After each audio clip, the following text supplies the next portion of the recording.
Une fois par mois, il est un courrier que l'on attend de recevoir. Le bulletin de salaire. Mais parfois, la somme promise n'arrive jamais sur notre compte bancaire, subtilisée par un escroc. C'est la mésaventure subie par l'épouse de ce Toulousain l'an dernier. Lorsqu'arrive la fin du mois de mars, le couple remarque une anomalie sur leur compte bancaire. Ma femme me dit, est-ce que tu as été payé? Je fais, oui, moi j'ai été payé, on est dans la même banque, hein, donc voilà. Ok, mais moi je ne l'ai pas reçu. Son épouse contacte alors le service des ressources humaines de l'entreprise qui s'étonne. Bah non, tu nous as envoyé un message pour dire que tu changeais de compte, on l'a envoyé sur le nouveau compte.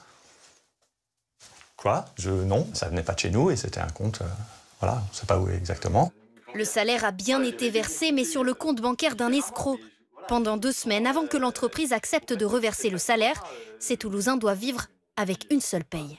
Pour nous, un peu de stress, hein, parce que bien évidemment, le 5 du mois, on a le loyer, le machin, toutes les factures qui tombent, qui normalement sont couvertes par le salaire qui a été versé. Donc là, ça a été un peu compliqué. Avec l'essor du télétravail, l'arnaque touche de plus en plus d'entreprises. Un escroc se fait passer pour un salarié prétendant avoir changé de banque. Il fait modifier le RIB pour toucher le salaire à la place du salarié. Vous allez avoir des escrocs assez peu évolués qui vont faire ça avec des messages assez peu personnalisés.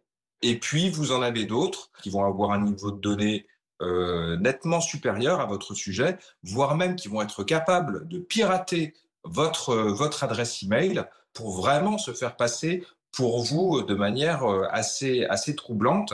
Ça va être très dangereux. Dès lors, comment déjouer ces arnaques qui peuvent coûter cher? À Paris, cette société a développé un outil à disposition des entreprises pour vérifier l'identité derrière chaque compte bancaire. Vous allez rentrer le prénom et le nom du salarié. Vous allez saisir son compte bancaire et instantanément, vous allez avoir une fiche d'évaluation où ici on voit vraiment le favorable qui va vous dire que les coordonnées bancaires appartiennent bien à cette personne-là et que donc vous pouvez faire le paiement en toute sécurité. Le logiciel s'appuie sur une gigantesque base de données bancaires et des algorithmes.